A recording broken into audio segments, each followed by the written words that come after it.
Yeah, you know how it is, man. Most of being a graphic designer is just saving clients from themselves, trying to talk them out of bad ideas because they just want to keep adding stuff to it.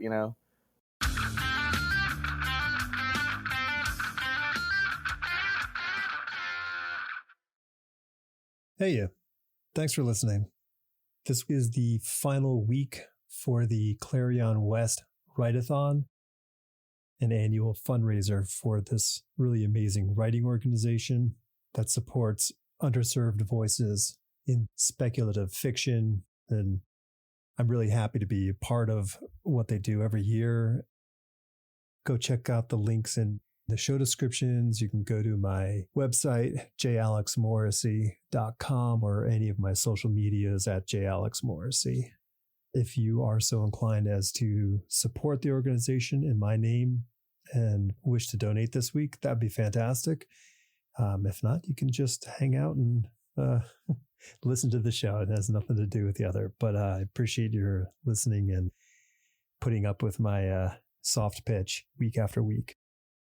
I hit my word count for the write-a-thon today. So 60,000 words for my new book, Ghost Wing.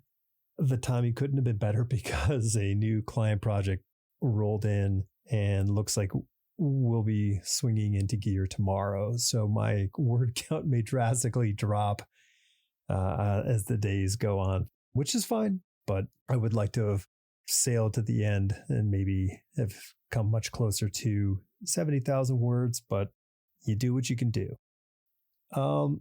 This week's guest is J Gonzo.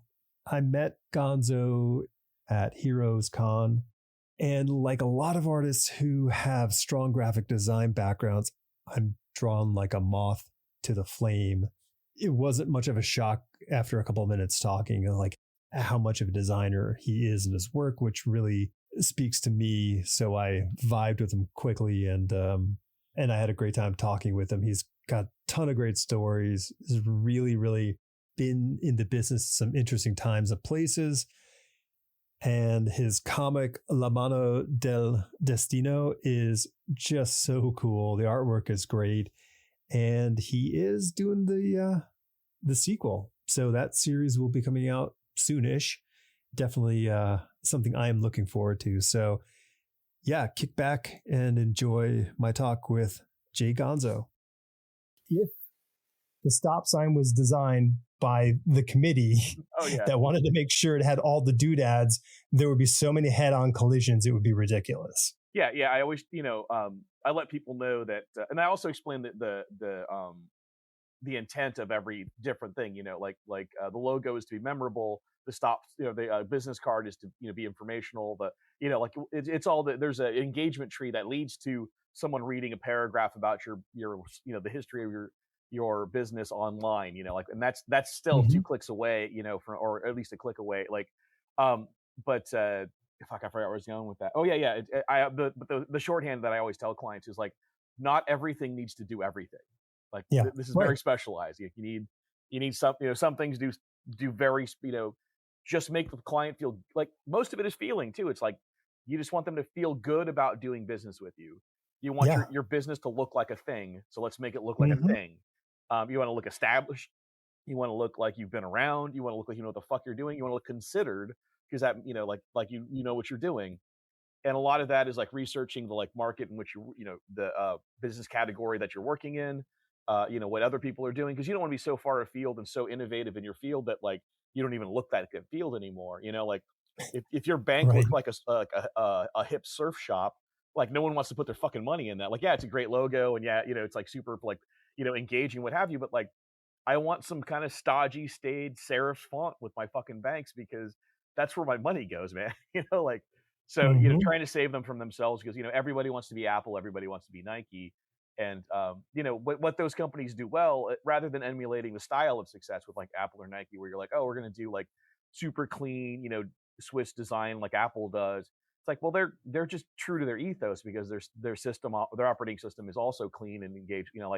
What you really want to do is support the ethos and the brand promise of your brand in everything, because that's what Apple is doing, not Helvetica and white space and stuff.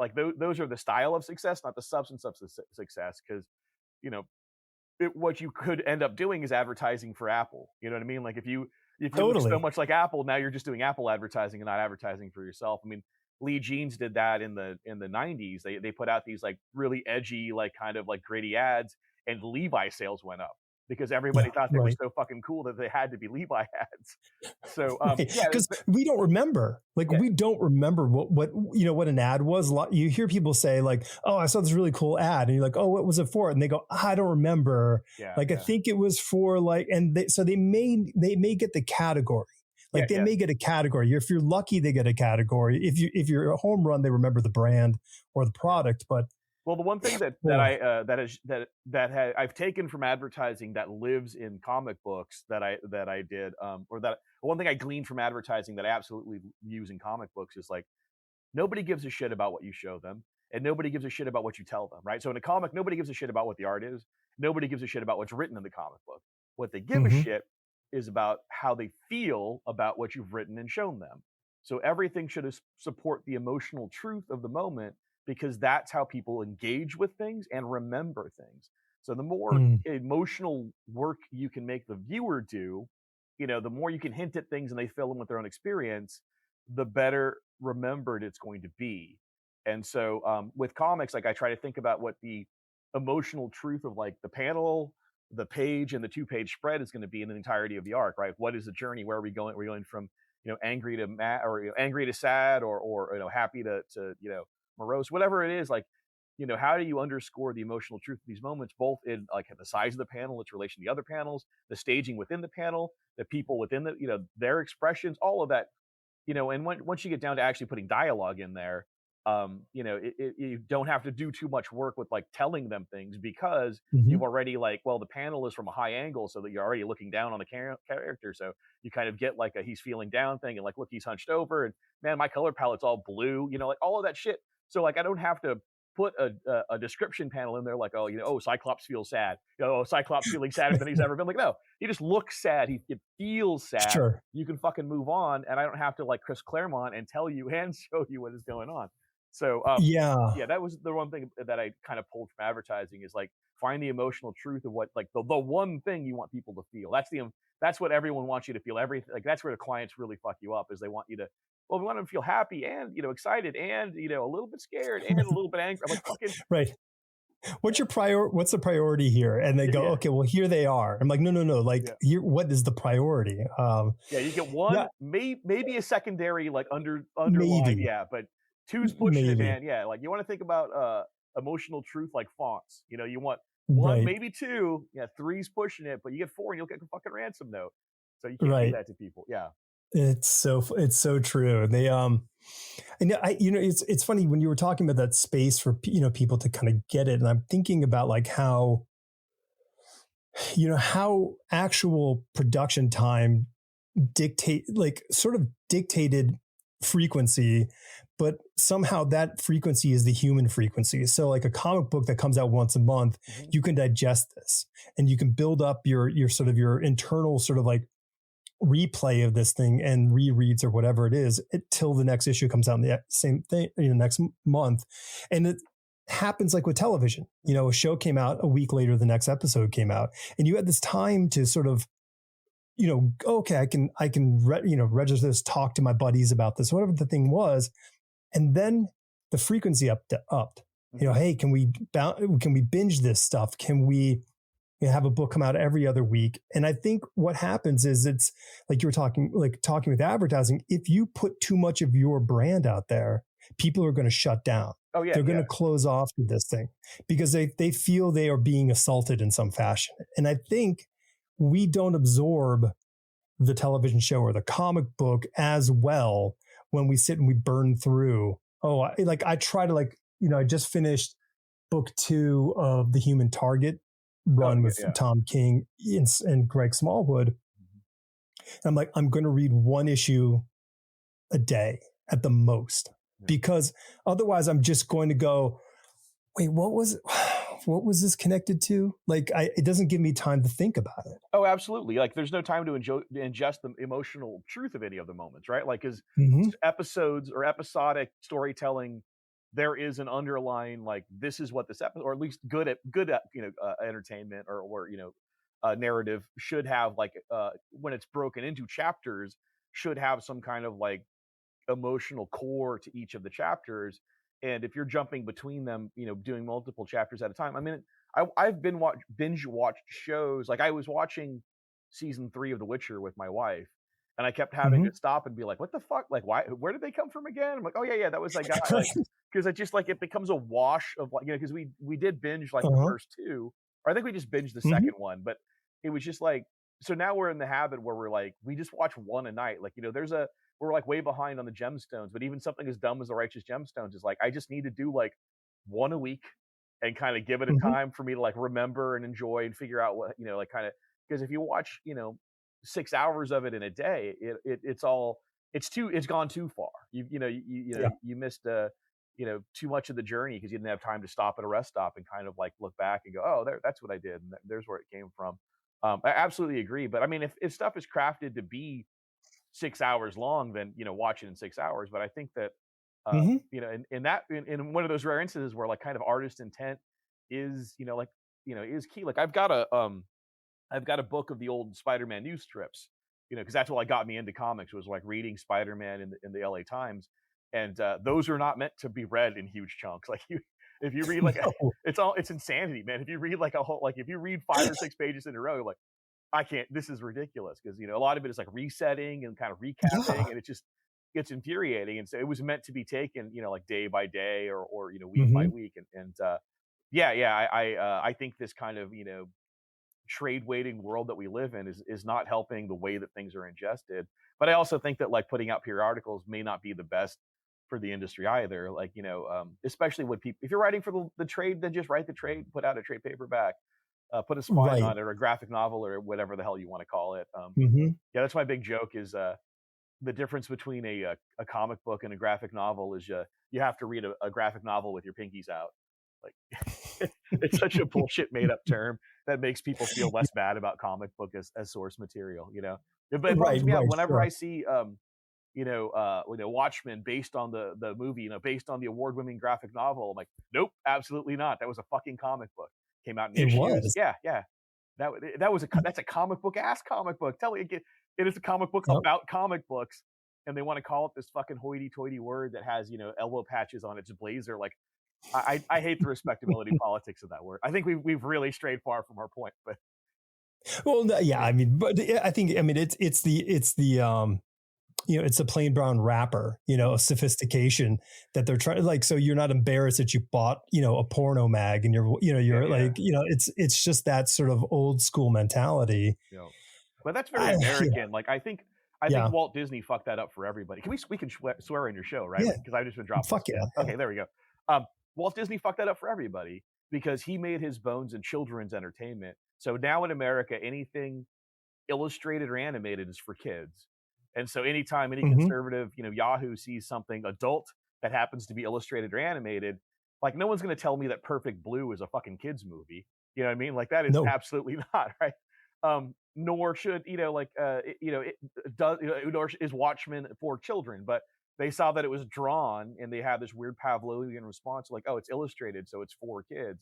And they get bummed Hmm. out that there's like murder and boobs in it. So yeah, I just and but that started in the 30s, right? So we have we've got almost 100 years of conditioning that American society has that anything illustrated or animated is for kids, and so if you're an adult with anything illustrated in your hand, you have to apologize for it. And that, some people have internalized those respectability politics, and so they decided to create a word like graphic novel to make them feel better about having a comic book, but I don't know, man. Yeah. I enjoy comic books, and I make comic books, and I make comic book ass comic books. Like Right. I love the medium, and I know that that's not a derogatory term, or and anyone who doesn't, kind of fuck them.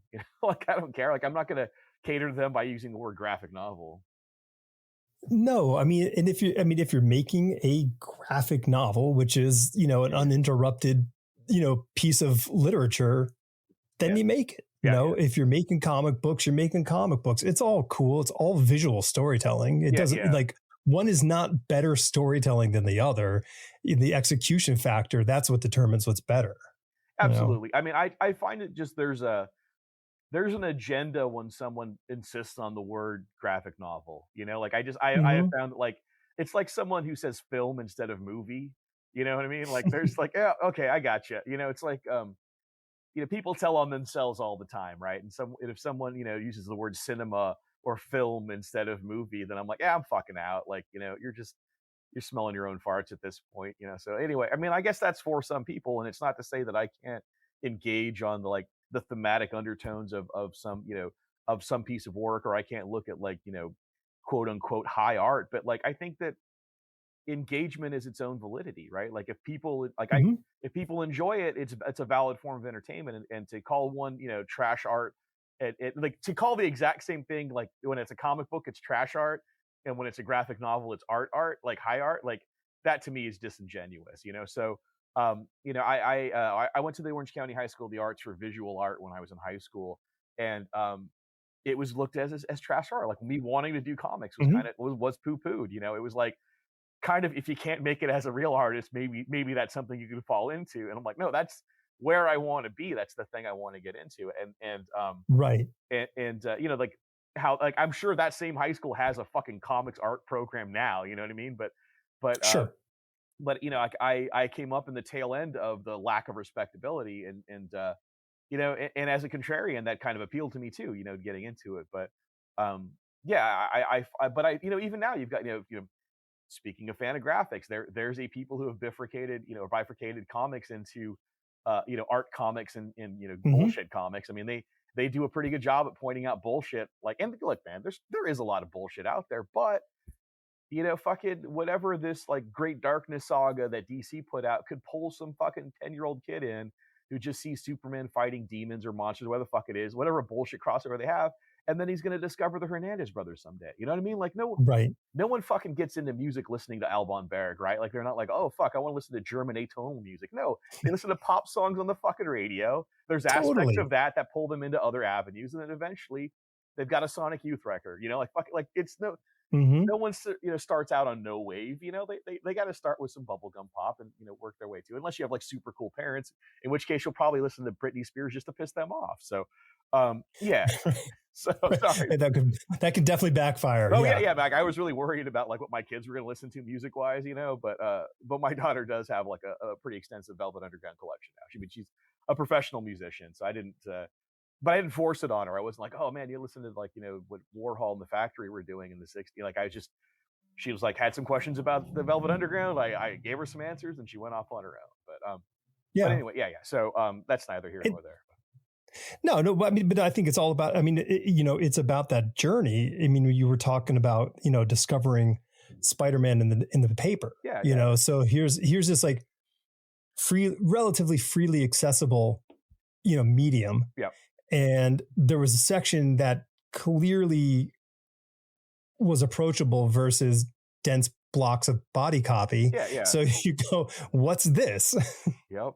I just love the art style of it. Like it stood out to me so much. Like I remember my grandparents bought me a set of Marvel stamps, right? Like they were just rubber stamps that you stamped on shit. Like Oh, okay. Yeah. I've since found them, and most of it is Kirby, which would ultimately lead to my love with Kirby, but much later. But like I just remember as a kid, like I'm reading like Maury Sendak books and stuff like that, and so everything had kind of like I was a kid in the '70s and '80s, so like there was a lot of that kind of like '70s like noodling on everything, Mhm. and so just to see the clear intentional lines that work so well as stamps, and I just remember like looking at the Silver Surfer one and being Mm, like, oh man, that's just like black or white. Like there's no shading, there's no like high rendering. Like it's just right. so I mean, like what I would, as a kid, I couldn't articulate this, but like it was just such a graphic depiction of form that also looked metallic that I was just enamored with it. Like how Kirby could do that, or what the stamp was doing. Like when I would just like it was just black or white. I put ink on paper. I'm like, holy shit, there's like this image.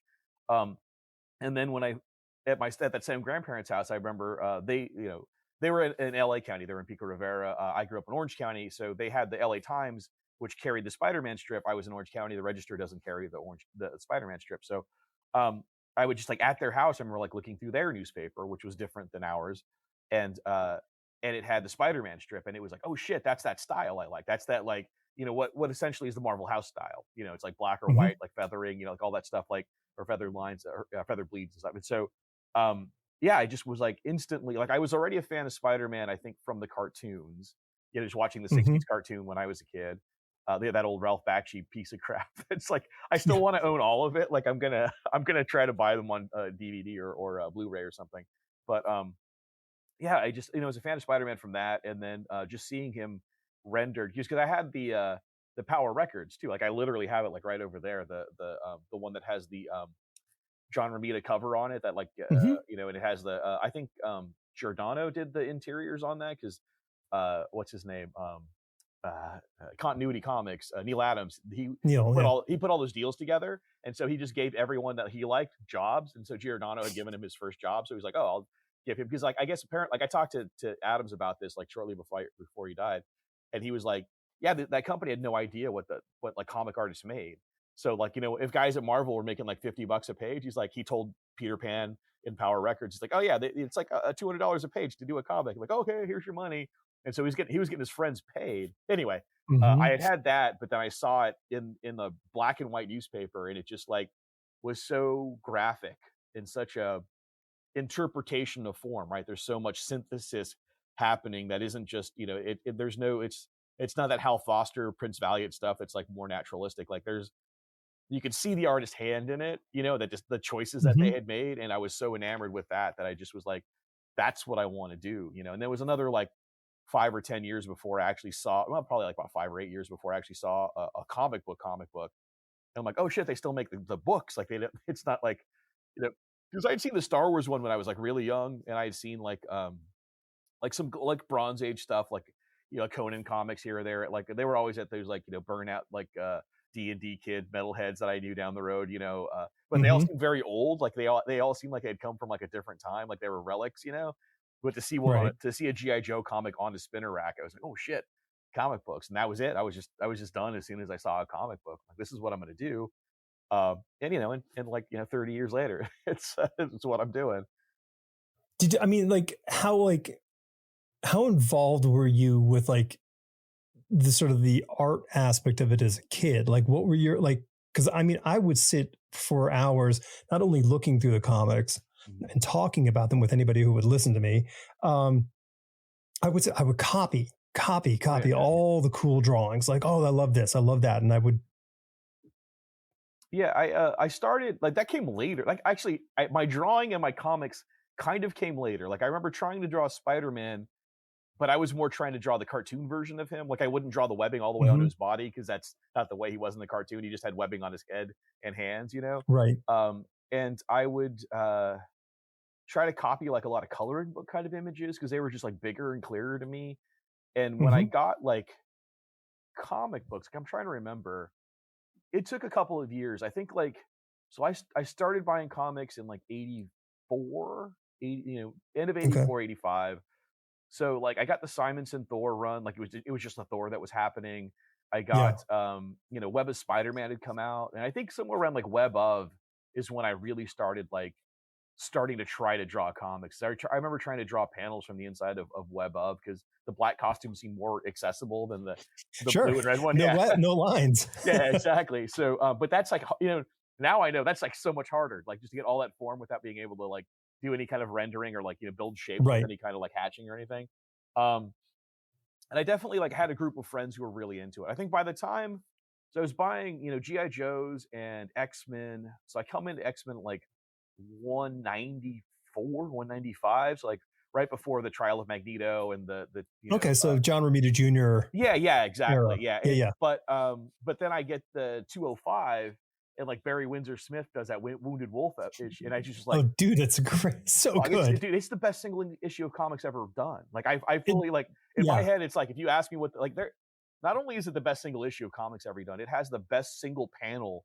Like that one single panel where Wolverine is just like has his teeth gritting and there's like blood squirting out of his teeth, like he's covered The in blood. There's spittle snow with the every yeah, blood. Yeah. exactly. Yeah. Like that single panel, like it looks like fucking Hugh Jackman. I'm like, dude, that Yeah. like that that predicts all of the X-Men bullshit is like in that fucking in that issue. Um, all of the X-Men live action stuff that would happen. So yeah, I got real spoiled early on, and then the next issue was like Romita Jr. again, and like it's Morlocks and they're in the tunnels, and like I just had no love for the Morlocks back then. Like I wanted more fantastical shit. Yeah, Um, me too. yeah, but yeah, but like when I get to like 205, it just kind of makes me think, well, I could never do that. You know what I mean? Like that Mm-hmm. can't happen. But then like so I'm a spinner rack kid for like the first couple year, like year or so, and then I think I was missing like a back issue of Web of because that was like because it was a number one I could buy and I bought it off a spinner rack, and then like the Kamiko stuff was coming out concurrently too, and I remember looking at like the Pander Brothers Grendel and Mm-hmm.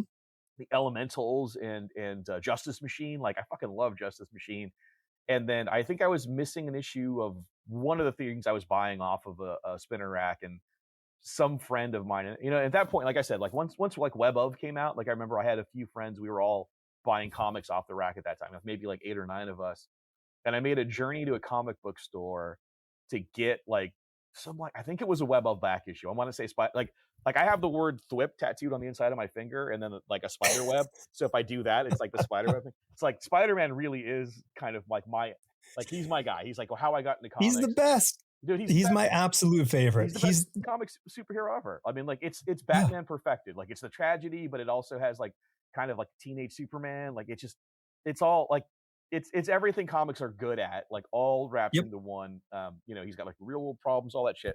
So yeah, so again, Spider-Man playing into like my love of comics, like, and I'm gonna get to draw him someday. That's like my goal. It's like, and when I do, I want it to be for real. Like if I'm never really gonna do fan art of it. Like I have a commission of Spider-Man I'm actually doing, but I try to not do it that much because I have like a weird superstition that like when I draw it, I want it to be for Marvel. But anyway, Right. so I go to get this like issue of Web of, and TMNT Teenage Mutant Ninja Turtle #2 was out, like, and just on the fucking spinner rack, like it was, I had heard about one, but it was hard to find because like they just had gone through so many printings. But two was Yeah. fine, and it was there. And I just bought it off the fucking racks, and I just that right there was when um I realized it was people making comics, because I don't know that I really Right. realized, like, to me, like the fact that there was pencilers, inkers, all of that shit, like colorists. Marvel's this huge corporation. They've got ads from fucking like movies and video games in there. And it's like, oh, these are like businesses that make comics. But when I picked up and I'd only ever heard the name, I didn't really know what the comics were. So I bought issue 2 because I have so many people that talked about them. I hadn't even seen issue 1. I bought issue 2, and yeah, and I was just like, oh shit, people make comics. Like like a person Mm-hmm. can make a comics, and that's when I really started drawing in earnest. That's when I was really like, oh, now I'm like making my own characters. And I'm just drawing like weird shit. There was another book from White Wolf Publishing called Moonstruck that came out, and that was a guy. It's like a bad. I mean, it's kind of great. It's this guy like Alex Sheikman. I think he still makes comics here or there. He's like, I've seen his name listed at shows here and there, and I'm like, yeah, like I met him in San Diego fucking 10 years ago. And like he was another guy because he was a guy who made a comic. And like once I saw Sure. it was like Right. one person making a comic, I was like, oh shit, like a guy could make a comic. And I remember like looking at like those Aircell Elf Lord comics. It was like sexy elf Sure. comics, yeah. And just like and I gotta say, man, that comic took a minute to get like sexy time, but when it did, I was like, oh, this is not what I want from comic books. Not Right. elves, like none of this. Like the first cover to the first issue looked so cool, and it looked like it was gonna be like elves kicking the I mean, there's a little bit of like elves like violence, but once it turned into like romance comics and like naked Right. elves, like I'm like, I'm not here for naked elves, man. That's a bridge too far. Yeah. When the needle dropped on the Barry White album, you Yeah, go, yeah. wait a minute. I was like looking around like, oh shit, I gotta get out of here. But yeah, it was yeah, those were the kind of like that's what kind of kickstarted to like I want to make comics and not just enjoy them. Like that's when I thought like, oh, I'm a guy who draws. It's like I'm sure Yep. we all had like the same story, right? We all were like drawing in class when we should have been doing our work, but you know how it Mm-hmm. goes. Like when you're in like when I was in like first grade, I was like one of the 10 best artists in my class, and then when I'm in like seventh grade, I'm in like maybe the top 5, and then like by the Mm-hmm. time I'm in like high school, I'm like I went to high school with Phil Jimenez, you know what I mean? So I had to wait for him to graduate before like I could even get near the top 5 of my high school class. But then I went to the high school of the arts where like all the best artists from all the schools are all going to the Yeah. same school. So now I've dropped down to like second from the bottom or something. So Right. I, You're back down. You're back down yeah, at low yeah, rank. my Yeah. rankings are dropping out. Yeah. So but it was yeah, it was, always comics, but when I was at the High School of the Arts, it was much more focused on fine art, so like I'm painting and sculpting and doing ceramics and textiles and Hmm. shit like that. So, but yeah, I mean, once I got out of like, and then once I got out of school, went to or out of high school, I went to the graphic design school because I didn't want to be a starving artist. Like I saw what that had kind of Totally. done to friends of mine. I was like, I can't do that. Like I'm not because I lived in LA too. So it's like watching starving artists in LA, like living in these like shithole apartments, like in the really scary parts of Long Beach and stuff. I was like, yeah, I'm not doing any of that. Like I'd like air conditioning it, get a parking spot would be nice. Right. Sure. So I went to graphic design school so I could get like a job, what used to be called, commercial art when Yes. I was a kid. So yeah, it was a commercial art and like I learned how to like wax down PMTs. It was like before computers had completely Hmm. taken over, so they kind of hedged their bets. They're like, "Oh, we're gonna teach you how to use like a stat camera and like Ruby Lift and all that shit." And then, Sure. then also here's the computers because they're brand new and yeah, it looks like people are going to be using these in the future. So let's teach you how to do that. And I'm using like Photoshop 3, which was super unforgiving, right? Like you had to set your like it had a layer, like there was no layers. It had like one undo.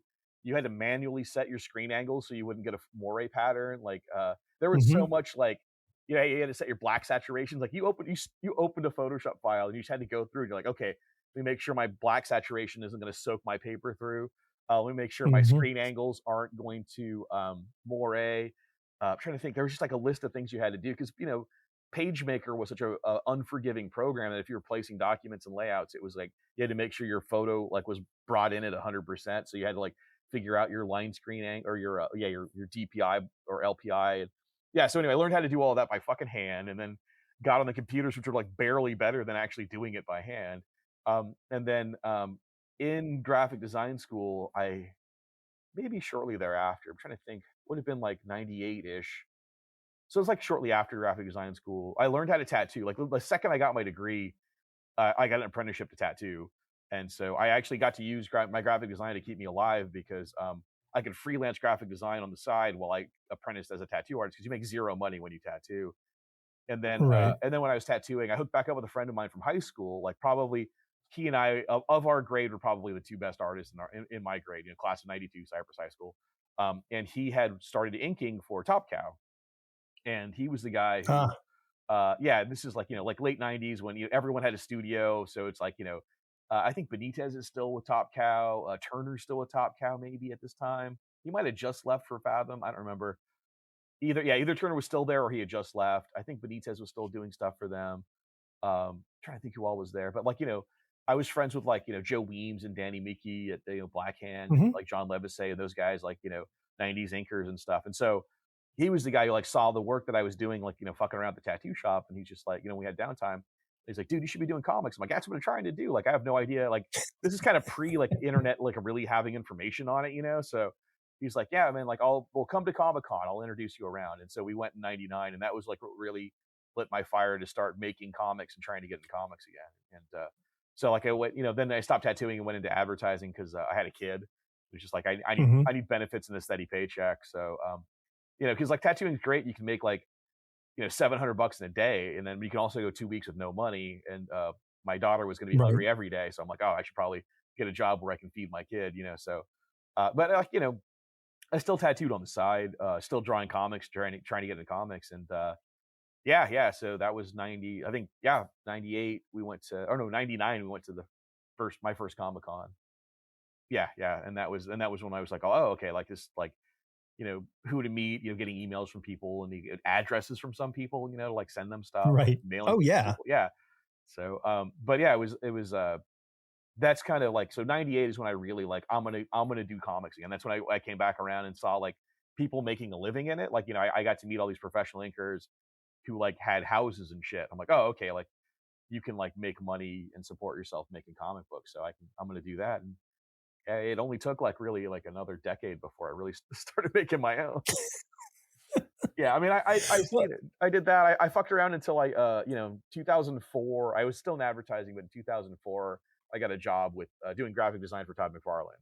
So hmm. I was over there for 4 years, and then when I left Todd, that's basically when I started making my own comics. Were you doing packaging stuff for him? Mm, yeah, a little bit. I ended up in packaging because that used to happen in Jersey. He used to have, I think he still, I think he does. So he had two offices, one in Phoenix or Tempe, and then one in New Jersey, Bloomingdale, New Jersey. And New Jersey is where all the sculpting and packaging happened, and then Okay. uh, Phoenix is where like the comics kind of like production end of comics happened. So initially, I was handling all of or part of the team that handled all of the marketing efforts, both online and in like previews and shit like that. Any graphic design that kind of happened away from packaging, and we also put the books together. So I was like the senior art director Okay. on Spawn for 20, 30-ish. I don't remember, like somewhere in the like Right. 230s, I think I'm in there, 130s, maybe the 130s. Fuck, I don't know. I'd have like my name's in the book. I did Right. I did one inside front cover illustration for Sam and Twitch case files. Like that was the first thing I ever got published. Was like art of mine was on the inside front cover of the Sam and Hmm. Twitch. Just because we had nothing to put in there. I'm like, I had this dumb drawing. I think it was on typing paper of like Sam and Twitch that I'd done. Like, fuck, scan it in, let's put it in there. It's a black and white book, it'll be fine. And then Todd's like, yeah, fine, let's do it. So yeah, Todd gave me my first published work in comics ever, which I think is true. I don't know if I did anything before that, but yeah, and then eventually packaging ended up in Phoenix because Todd was kind of sick of the way that he wanted to supervise it. He didn't like the way that it was Hmm. happening because dealing with China, dealing with New Jersey to then deal with China to then make anything happen was too much steps, and so he could like watch me like design packaging and come over. So that all That's moved. great. Yeah, That's uh, always great. he is hands on. I'll say that. Nothing escapes his purview. And then yeah, so I was in packaging for a hot minute, and then God, I had issue with the kind of head of that division. So like there was packaging and some other department, and they were under this guy, this fucking dorks, under his supervision, and he and I just did not get along. He was just he claimed to have a marketing background and just didn't. You know, had spent zero time. Right. He had a degree in marketing, but like had zero practical experience. You know, and he's like 5 minutes older than I am, and he's trying to like talk to me about like how advertising or marketing works. And I'm like, dude, like at that point, I'd been like a decade or so in, and I was like, it's like, yeah, man, I've been doing this a minute. Like, I kind of know how this works. And he and I just had different ideas about shit. And so he tried to have me fired, and I ended up getting promoted out of that department and a raise in the same conversation. Hmm. And he had like these printed out emails. Like he was really like going to make a case. He had his whole little case. We had a meeting. It was me. Like, because at first it had gotten quashed by God, this is all ancient history. I guess I can talk about it. At first, it had gotten quashed by Larry Marder, who's a really good friend of mine. He was the first president of Image Comics. Larry Marder's the fucking best. Like, and so he was a president at McFarlane when I was there. Most of the time, I was there. And when that guy tried to get me fired, it got up to Larry's desk, and Larry said, "No, nah, like this guy's, that other guy's been here 5 minutes. Gonzo's been here at that point like 2.5 years, whatever." He's like, I paid my dues, man. I was a made man, like I couldn't be touched, and so Larry fucking quashed it. And then that guy went over Larry's head and went straight to Todd about the whole thing. And so now Oh Todd's, wow. yeah, and Todd's just fucking, and so Larry's pissed, and Larry's in that meeting. Fucking Todd's Yeah. kind of pissed because he has to get involved in this bullshit interpersonal nonsense. And so it wasn't looking good for this guy anyway. And also I had been an earner for, a few years at that point. So Todd's not going to fucking fire me. He's a loyal guy. And I had done nothing but fucking work for those guys. So we Hmm. show up at this meeting, and he's got his case against me just set in front of him. All of these like he's printed emails out, all this shit. Like it's all sitting there. He's ready to go through it. He's going to make his case. And he starts to talk, and then Todd's like, "What? I don't know. Let's talk to Gonzo. Like, what's going on here, man? Like, what is it you want from this situation?" And I told him X, Y, and Z, like what I thought was fair and stuff. And he goes, "Okay, let's do this. Let's move you out of that department into his think tank." Todd had a think tank, which is like his personal little design section of this. We'll do that. We'll get you, X amount of money, blah blah blah. And then like that guy is still sitting there, kind of like huffing about the whole thing. And Todd just looks at him on his little pile of papers, and he's like, "Yeah, man, you can go. I'm going to talk to Gonzo for a bit." And like fucking, he just dismissed him. And then me and Todd talked about the specifics of what I'd be doing in this think tank. And then that was the end of that day. So and then I was in his think tank. So it was me, John Goff, who was the EIC over there for a while. He writes books for Halo now. He's like their chief Okay. narrative like guy. Like he works for Bungie and Halo, and like he's kind of in charge of their like fiction that stretches beyond any of the game stuff. Like he's the guy over there. He's a great dude. Hmm. I love that guy. I just saw him in San Diego. He's fucking great. This guy Jin Han, who had like I think an animation background, and he was like a really tremendous illustrator. I don't know where he landed, but like man, he was great. But also, and then me, and then also in my department was Greg Capullo, because this was Oh, kind of during okay. Greg's like quiet time when Greg really wasn't doing any comics. But he was just doing concept work for Todd. And it's hard to shine as any kind of art star when you're in a department with Greg Capullo. I gotta say, Yeah, yeah. yeah, man. So I was there for a minute, and then cutbacks happened in 2008. I mean, like he lost a fucking chunk of his workload. Like he lost, I think by the end Hmm. of the Dude, we year, all did. yeah, yeah. By the end of the year, I mean, it was just bad because like China had to stop keeping their currency artificially low to the American dollar. Like the International Monetary Fund like got involved, and so suddenly they had to like be pegged to some floating index, and it changed like the valuation of like the dollar against the Chinese currency. Plastics got, or I'm sorry, petroleum got over $100 a barrel at the time too. So like Hmm. almost in 2 weeks, toys got like 30 to 40% more expensive to make, just overnight, just based on like, exchange rates and plastic, the cost of plastic in and of itself. Like, so he tried to write it out. He made a couple bad licensing decisions, and it was just like, oh, he started shedding some people from the top, like freeing up some salaries, and then you kind of saw like, Hmm. yeah, there's going to be a bloodletting, and I was in the first wave, so I got taken very well taken care of. And then there was like a second and third wave that really those were massacres, man. I know. Yeah. Yeah, yeah. So anyway, like I don't want to put all his business out there. Well, no, it's it makes me, I was out of my, so I was working for a multi-billion-dollar international company at that Mhm. time as an art director for Ralph Lauren, and that went, and that whole downturn in '08, and I was part of the first group that was let go, and Yeah. you think if you're part of the first people to be let go, like that's like a sign of you know oh, you're the worst people, get rid of the Yeah, worst yeah. people first. They're the people who get the best deals. Oh yeah, and Like they they you they get they know we're the ones who will land on our feet. They're like, "Oh, these guys are right, good." And from what I hear, right. everyone, I think there was a group of like 13 of us who got let go that day. Not a single person fought it. We all just asked what our Right. severance packages were. We're like, "Okay, cool. What's my severance?" Like so. Yep. Yep.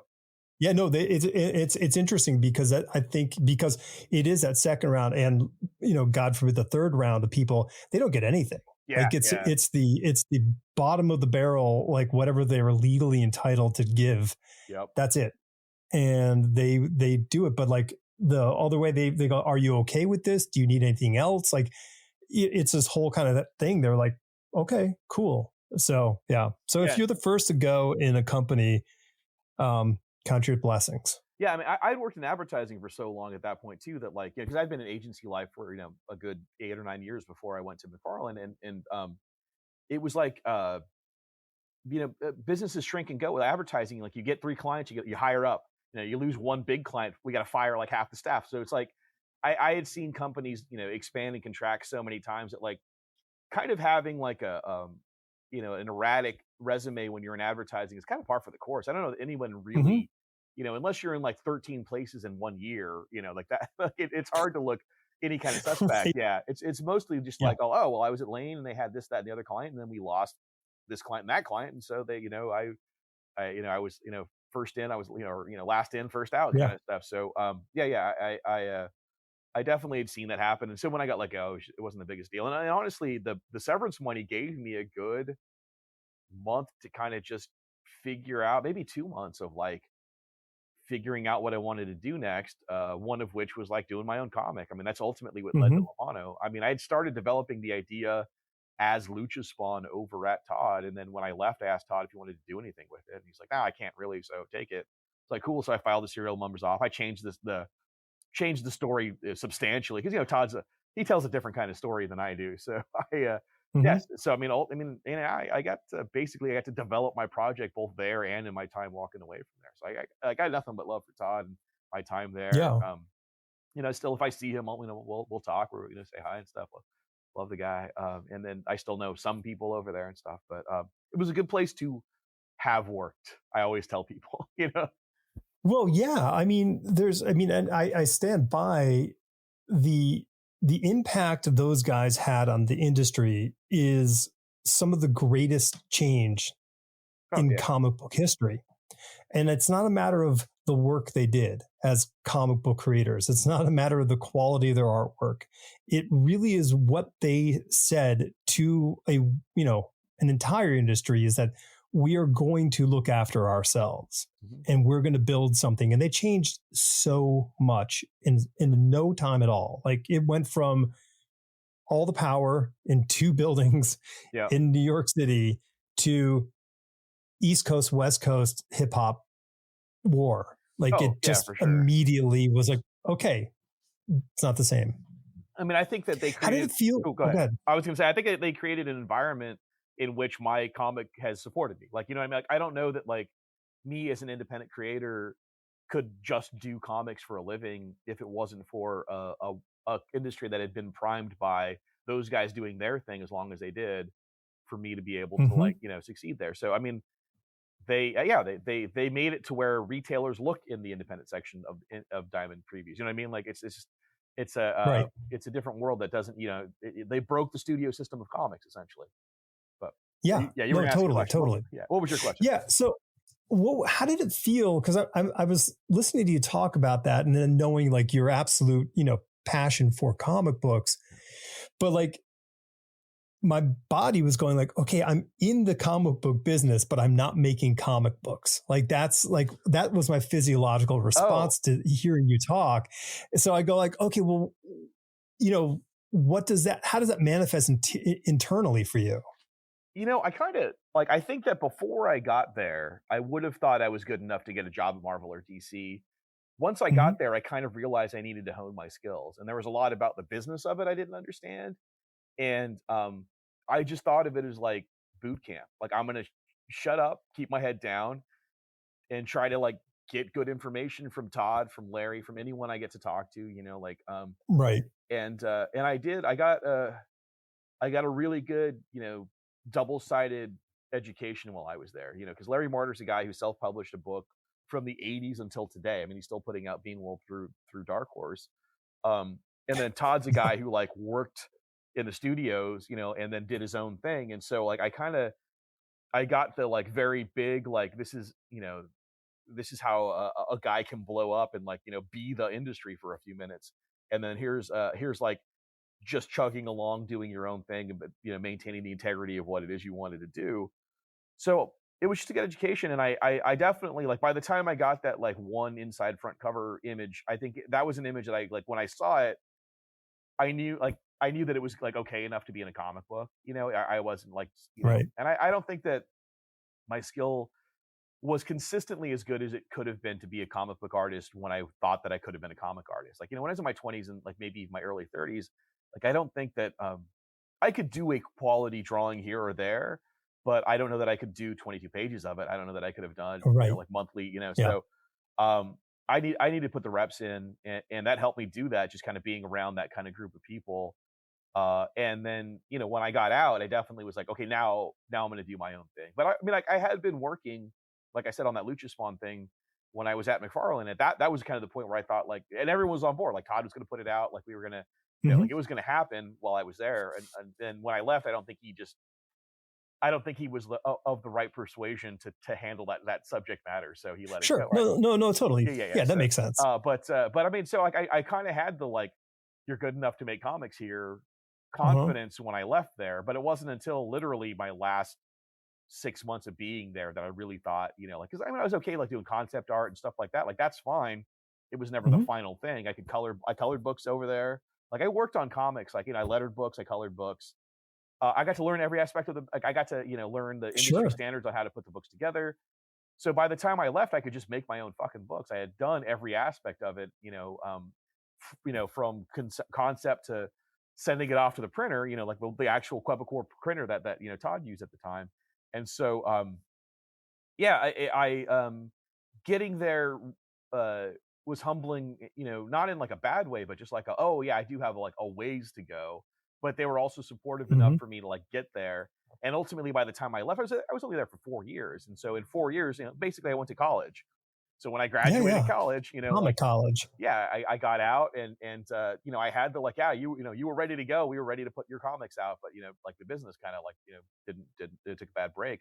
And so, I mean, there was times when I really felt like I like, kind of like, fuck, I'd really love to be doing something. I definitely pitched ideas and try to worm my way into things.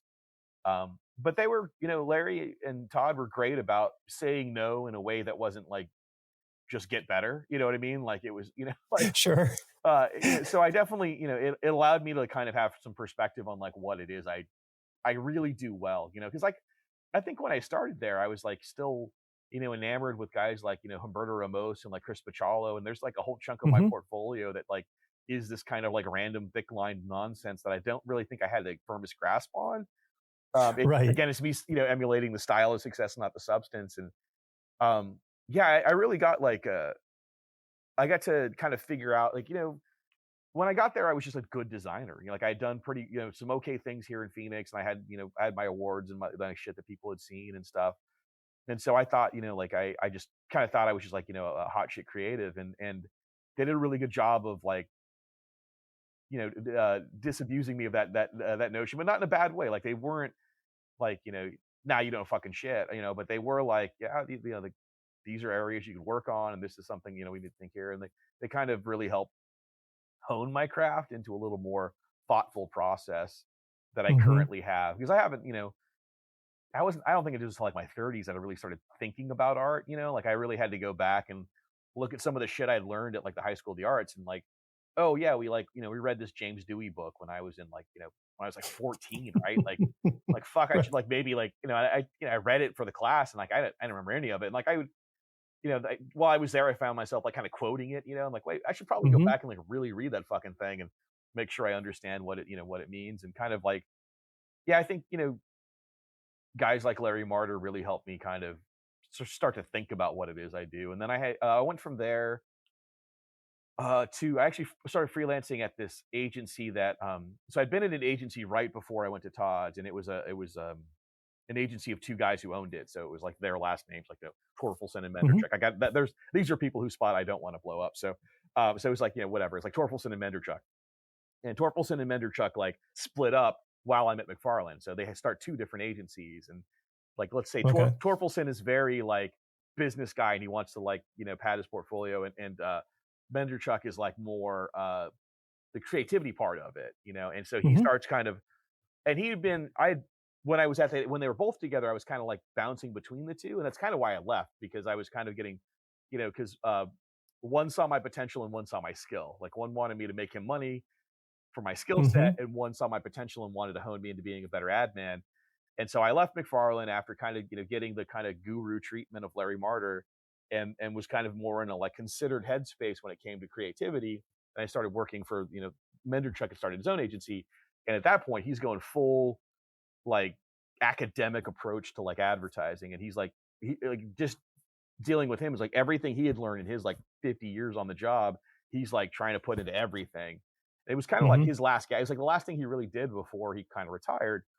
And so every day there was like a salon session. Like we're just sitting there, like, talking about like the theory and reading books. And have you read this book and that book? And he's starting to do lectures at colleges and shit. I'm helping him prepare like his PowerPoint for those lectures. And so I'm like really just Right. ingesting all of this.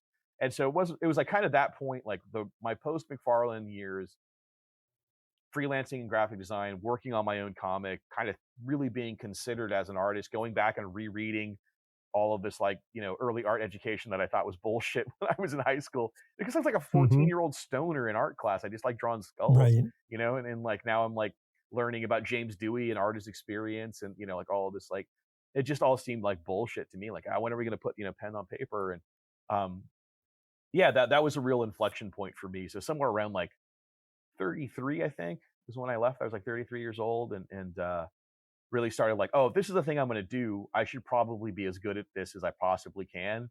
And some of that Hmm. involves thinking about it and not just doing it. And so that's when Totally. I got, I got divorced too. So I was like, yeah, I just like really kind of Okay. blew my life up. And like when I was like 33, but I was dating a girl who lived in California. I lived in Arizona. And so my life wasn't just consumed with like new relations. Like I had a lot of alone time because like I only had my kids half the week. My girlfriend lived in another state. And I'm just working on creative shit all of the time. And so that's when I really kind of like became this like creative monk where I was just really like head down, kind of, meditating on the idea of creativity, like what it means to be a creative, like what the actual art in art is, like um all of those sorts of things, like kind of, in a real philosophical way. Like I'm an atheist, so like this is my only religion. Like this is the only thing that I have. The only thing I Mm-hmm. have any kind of faith in is I believe in. The only thing I have belief in, like everything else I kind of know, right?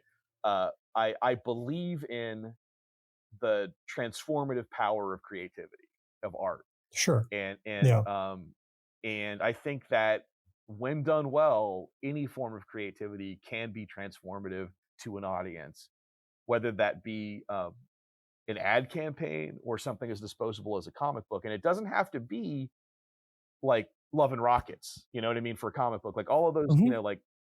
like you can change like, I learned more about power and responsibility from fucking Stanley and Spider-Man, than I did from Mm-hmm. any philosophy class I took in junior college, right? Like, yes, I read Sar, yes, I read Kierkegaard.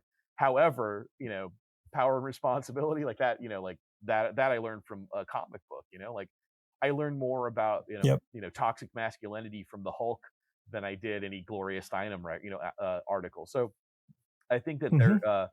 there are, there's a reason that things can resonate culturally, and whether or not they're quote unquote trash culture is irrelevant. Like there's a reason I love pro wrestling. You know what I mean? Like it is, like there's something there that goes beyond the silly things that people who don't understand it might think it is. So anyway, yeah, that was the time when I, coming out of McFarlane, going to that agency, working for that guy as long as I did, is really when I really just up my profile and everything I did. I started doing my own comic, and it started, it did well for me, or has done well for me for the past decade.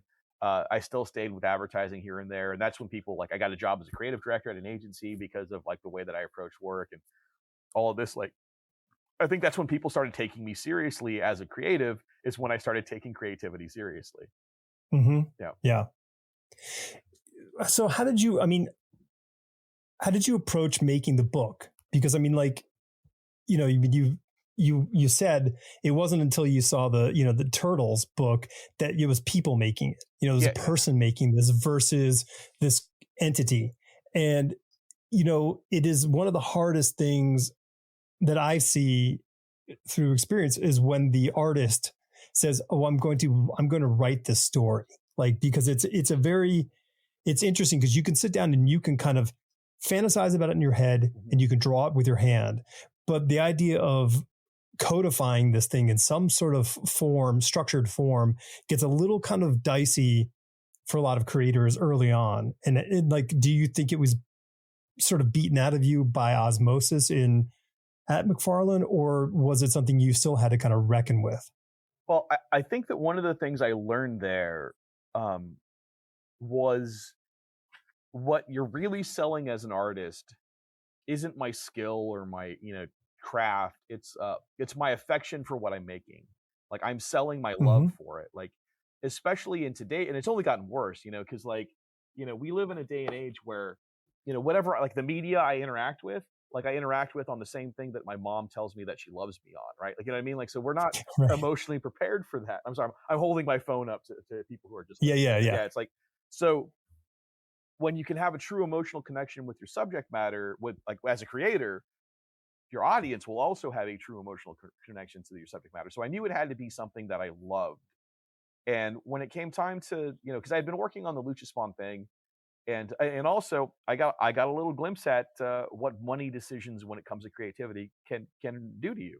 You know what I mean? Like you make Mm-hmm. business decisions about your creativity, for more money, and they can leave you, a little flat-footed, which I saw, like I said, Todd made some bad licensing decisions. He backed the wrong Right. pony, and on paper, all that shit, nobody knows, nobody in Hollywood, nobody in toy business, nobody in comics, nobody knows what's gonna work. They just know what Right. has worked. And the post-mortem Yep. on those is not always the right lessons that they learn, right? So this Mm-hmm. is how you get gritted teeth for every book after The Dark Knight, right? So anyway, I knew that I wasn't going to trend chase. I knew that I wasn't going to try to engineer something that was sellable, So I was like, and I'd been working on this Lucha Libre comic, and I loved working on it when I was at McFarlane, right? So I had like about 8 pages of it. I had to, I actually think I had like 10 or 12 because I just realized recently that some of those pages actually make it into issue 2. So it wasn't the first 8 pages. It was like 10 or 12 pages, but I pulled a bunch of them and reorganized them and had to redraw some stuff and redraw the mask. And, like I literally cobbled together some. Anyway, I did it to where it was the first 3 pages of what I would have wanted that Lucha Spawn story to be had it been my book and not Todd's book. Mm-hmm. So like the Right. Faustian bargain is less violent. There's less, like all of this shit. Like I just made it. I love dumb fun comics, man. Like I think dumb fun is super underrated in this culture. It's like go watch the Jackass movie. It is fucking transcendent. You know what I mean? Like Jackass 4 like was so cathartic, and it's just dudes who love each other fucking with each other. And because the love is there, right. it makes the dumbness of it more endearing. Anyway, so I just wanted to make dumb fun comics and not quote unquote serious comics, So so I rejiggered that comic into something that I thought was presentable of what I thought I might want to do, right? Like I had this loose idea. I knew where I knew the point of the story I wanted to make, right? Like I knew that like I wanted to make a point about, and this sounds so high-minded, but I just wanted to make a point about like Latinos internalized respectability politics of like the Chicano diaspora in America, right? Like there's a lot of like what it means to be a Latino in America, and specifically like a Chicano, right? So, and I knew that like I could examine that through the assumption of a mask in lucha libre, which is something that is also extremely quintessentially Mexican. It is Mexican wrestling, right? So, and it's a rarity that there's something like that doesn't have really American. I mean, like people in America and Canada do it, but it's like luchadors are like our Mounties, right? Like they are symbolic of like country of an entire people, right? Like so. Sure. Anyway, I did that. So I said about 8 or 9 pages of consecutive storytelling along with other shit that I had drawn as a portfolio, and I realized at San Diego in like maybe 2008, 2009, maybe I think I went. I had those. I had like 9 consecutive pages. I had other stories I wanted to tell, like the Sunfire comic I wrote and all this other shit. And when I took it around, like editors would look through it. They would always stop on the Lucha Libre pages. I'm like, what is this? Right. And I'm like, oh, this is the Lucha Libre thing. I'm like, fuck, that's cool. So much so that Dark Horse was like, hey man, I want to see this whole first issue and your plan for the rest of it. And so that's when I was like, okay, now I have an assignment to do this, right? So I'm like, okay, sure. let's do this. So I sit down, I finish, like I figure out what it, like I outlined it before I did anything, and I was like, okay, well, this is the point I wanted to make. This is the examination. This is where I know it's going to end. How do I get there in 6 issues? Because they're like, we're looking at miniseries. So I know it's not going to be an ongoing, but I want to do 6 issues. So I break into 6 issues and I look at it. And more importantly, like kind of the impetus for making it the way that I made it is like when I was making it for McFarlane, it was a McFarlane comic. So it was very, gritty and dark, whatever. Sure. And I was very tired of seeing, and I've talked about this in the back matter of my trade paperback.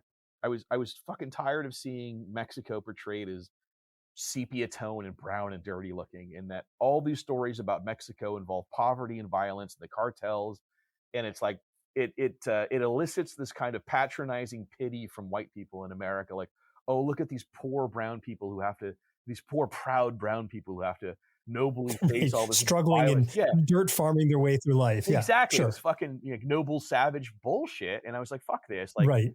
And I was just sick of seeing these like dirty brown versions of like my culture, and because I know like Chicano culture, Mexican culture is so much more bright and vibrant than that. I mean, like you can see the serape behind me, like it's just like the color of the wall, like this is like Mexican culture is like these kind of colors and brightness, and so not only do I get to like examine the identity politics of being Chicano with like through the lens of like lucha libre, like putting masks on, I also can push back on this mono narrative of cartels that's being told about my culture and like this brown grittiness with bright vibrance of the pageantry of lucha libre, because it is a bright, vibrant, dynamic thing. I'm like, oh, cool, I can put that in there. And then I'm like, oh, it's going to happen in the 60s because that's the heyday of La Luchador was like the 1960s in Mexico, when they're making movie after movie after movie. They're on comic books, they're on lunch pails, they're everywhere in the 60s. So like now I get to do like a 60s comic, so it gets to look like that Kirby art that I fucking loved, and I can make it look like that Marvel House style. and I get to do like mid-century modern furniture and like googie architecture. It's just Sure. everything I fucking love. And I'm like, oh, I'm just gonna pack this thing filled with everything that I love. So everything that I draw, every suit, I love 60s suits, the cut on them, like everything that I draw, every big beehive hairdo, all of that shit is going to be fun. I'm going to love drawing every aspect of this book. There's no any part of it where I'm like, oh fuck, I got to do that thing that I said I was going to do. Like now it has to happen, right? Now I got to draw the spaceship he gets into because I don't want to draw a fucking spaceship. Like no, like everything's like, oh, I got to put this guy in a car. Cool. What's a fun 60s car I can put this guy in? Like, oh, how about a Right. 64 Lincoln Continental? Because those things are fucking dope, or this guy's on this motorcycle. Like, oh, what did 60s Hondas look like back then? Like, oh, there's fun little, like the precursor to crotch rockets. Like, I'll put them on like all of that shit. Like every part of it just got to be fun. So I just turned it into something I loved. And so I just made sure that I ensured that I was going to be enthusiastic about everything. Finished the first issue, plotted out the other 6 or the other 5, went back to Dark Horse. They loved it, but they knew that they knew, and I didn't, that DC was going to relaunch its universe. So everybody was like hunkered down, for 2011. Waiting for the shoe to drop. Yeah, because it's just going to flood the market. Like 52 titles are going to be on the shelves. So no one's taking any chances. They're just like, they're battening down the hatches. They're going to do what they know sells. Dark Horse is going to lean into Hellboy, like fuck, everyone's going to lean into whatever that they knew they could sell. And so, and ultimately they couldn't find an editor who wanted to take it on. Like everyone else was kind of like at their max workload. Also, they weren't going to really expand too much. And so, they ultimately passed, but they were like, man, but this is fucking cool. Like you should maybe self-publish this. I'm like, okay. So then I took it to like 8 other editors from, Boom, Oni, like, and every one of them, like I got so many glowing rejection letters because everyone was like, dude, this is fucking cool. We can't do it. But let me tell you, like all the cool shit we like. I love this. I love this. I love this. You should self-publish. I got like, that's every email. Love the book. Can't publish it. You should put it out yourself. Blah, blah, blah. And then I finally got to, I think it was Legendary. It was Bob Schreck, but I don't remember where he was at. I think he was at Legendary at the time. And so Bob Schreck had read the book and he was like talking to someone when I got there and he gives me like, hey man, hold on a sec because I want to talk to you. Like, cool. And he like pulls me aside and he's like, look, man, he's like, we just don't have room for this here. But I got to tell you, this is really cool. I liked it a lot. You need to self-publish this. Like, she was like super serious with me. And I'm like, and when Bob Schreck tells you to fucking, like you need to self-publish, like, all right, I guess I'm self-publishing. And so it was, again, that was at San Diego as well. So I walked over to Larry Marder's booth and I was like, and Larry's like drawing, he's like head down, he's drawing, because we're old friends. So he's not like, doesn't have to really pay attention to me. And I'm like, hey man, like I just, just talked to Bob Schreck and he's like the 10th person who told me I need to self-publish this book. He's like, yeah, you should. He just keeps drawing and stuff. And I'm like, I don't know, man. Like, is that like a big deal? Like, can I make that happen? And then, like, he puts his pencil down, makes direct eye contact with me. He's like, look, you're a smart guy. You'll figure it out. If you have questions, give me a call. I'm like, okay, shit. I guess I'm just figuring it out. So that's how I ended up self-publishing the book, creating Castle and Key Publications, getting a spot in Diamond. I was in there for the first 2 issues, and then Diamond dropped me because I didn't hit my numbers because New 52 was happening. So sure. yeah. So and then I just there was a whole lot of like. At about issue 3, Hollywood got real involved, and I spent like a year and a half developing an animation project that never happened. You know how fucking self-publishing goes, man. Like, you get derailed and stuff. So, I finally, get to issue 6 in 2019, and I had just finished a book with Henry Barajas over at Top Cow. He did an autobiography, or he did a biography of his great-grandfather, who was a civil rights leader in Tucson, Arizona in the 60s and 70s, had won the Yaqui tribe their federal recognition so that they couldn't build a freeway through their land. Do this really important, book for biography of civil rights guy with Top Cow, and Henry Barajas is the writer on that. He's a journalist, so it's like super well researched, right? And we do that, and then I finished Lamano issue 6, and it's like cool. We put out the Trade for La Voz de Mayo, which is the book that Henry did, and then the last issue of Lamano is finally out. People have been waiting for issue 6 for fucking 9 years at that point. Let's fucking do this, right? We're going to go on a victory tour. He's going to do a bunch of shows promoting La Voz. I'm going to go with him so I can also sell Lamano. That was November of 2019. We did 1 show. We did, we did 2 shows. We did Tucson Comic-Con, went over great. We did BCAF in San Francisco, also went over great. Emerald City, here we come in the spring. Oh, hell yeah, man. We're ready to go. fucking nothing, right? Shit, man. So we do that. I decided that I wanted to do a trade paperback, and this is kind Sure. of where like I sort of feel like You I mean a know. graphic novel? No, trade paperback. So yeah, Oh, no, no, okay. yeah, no. You can put your pinkies on this one. So yeah, so I decided to run a Kickstarter on the trade paperback, and Top Cow's interested in also running a trade paperback of it. I'm like, well, I want my trade paperback to be on newsprint because my issues are on newsprint. Because again, I want it to like look and feel and smell like an old comic. Like Yeah. I want to give people an experience more than I just want to tell them a story, right?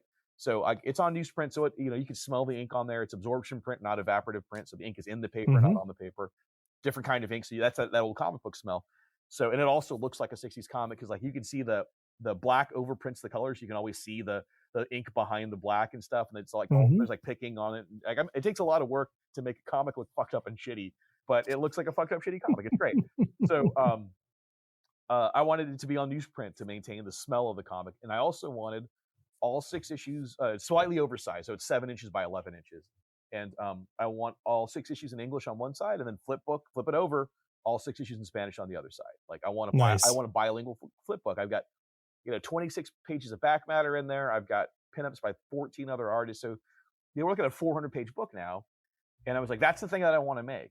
And then like I said, Top Cow made overtures on wanting to do English only. And Mm-hmm. I was like, yeah, man, I'm gonna run the Kickstarter on my first because that's the book I want to see, and then we can do the English only after the fact. And I was told, Milkman, like that's going to be a huge Kickstarter, and if you don't fund your Kickstarter, the Image Top Cow deal goes away. Like you don't get that, like because they're going to see that Right. that didn't work, and they're going to see that they're not going to want to do it. He's like, but Yep. if you go with Top Cow first in Image, you can use some of that money to then pay for this thing, and then you can have your. I'm like, look, man, but it still might not fund, right? So I'm like, look, if the English only version on regular paper, standard image size comes out, and it does fine, whatever, and then I try to do my Kickstarter for the bilingual one, and it doesn't succeed. Like people may have already bought the English one and they don't want the Spanish, the Mm-hmm. bilingual one. Like so if that doesn't succeed, like I kind of like I want the English. Like that's the version in my head that I always wanted. I always wanted it to be bilingual. I always wanted to do it in Spanish. Just doing the issues in Spanish as well wasn't cost effective. So having it in Spanish and English was important to me. That's the version I wanted to see.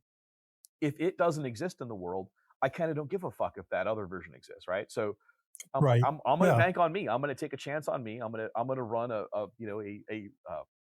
a robust goal for a Kickstarter. It was $39,000 Kickstarter that I ran, and Mm-hmm. it funded. And I was willing to bet on me. And that's about the time that I was like, okay, I know the thing I want to see in the world. Just keep doing that, and just keep making what Yep. you want, and eventually it can do well for you if you care about it, right? Like so, and then the Top Cow one came out, and like then that one did pretty well. Like it's weird for me now to like.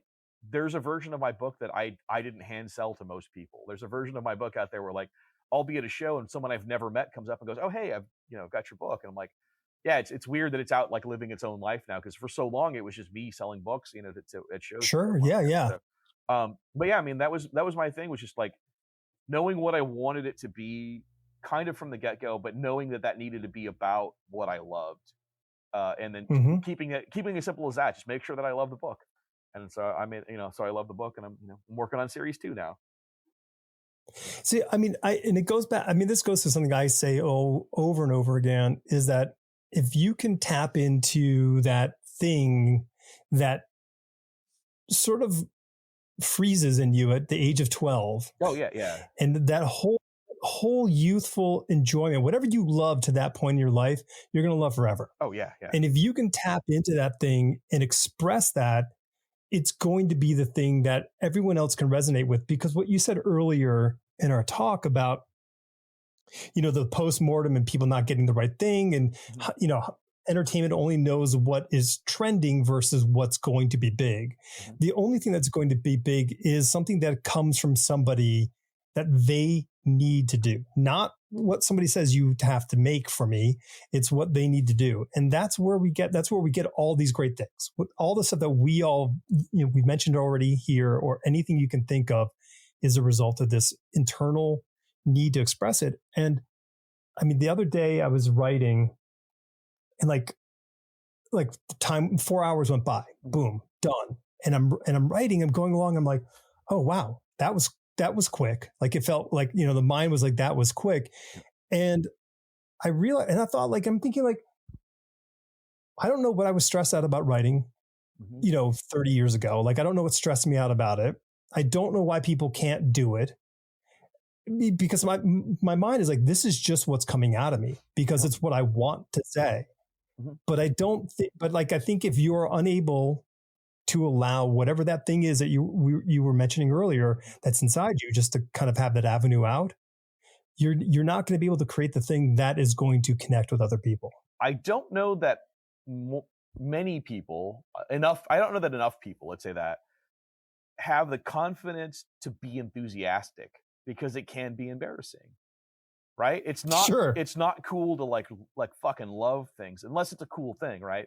That you kind of, like, it's Right. okay to be enthusiastic about sports, but you can't really contribute to that other than being enthusiastic. So you can't fuck that up, right? Like, it's people play safe with their joy, right? Like they affix it to things that, like, that they, are gonna look cool doing. And like, man, I'm into fucking dumb wrestling, and I realize that could look stupid to a lot of people, and it, but I'm a guy who's lived so much of my life on the fucking, on the outskirts, that I kind of just don't give a fuck anymore. I was never the cool kid. Right. I never worried about being the cool kid. Like, I'm a, 5'6" Mexican kid. Like, I was never gonna be like the, the quarterback. I was never gonna be, dating the captain of the cheerleading team. Like, it's just not gonna happen for me. So I let go of kind of the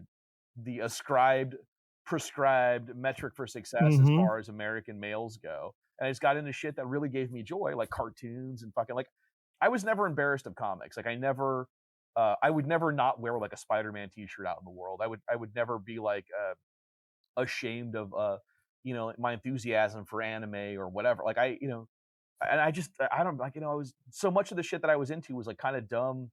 Some of it got cool over my lifetime, but Yes. when I was into it, like, I don't give a fuck, but like, yeah. So I think that that's the problem, is that people can't handle vulnerability, and there's a vulnerability to Yeah. enthusiasm.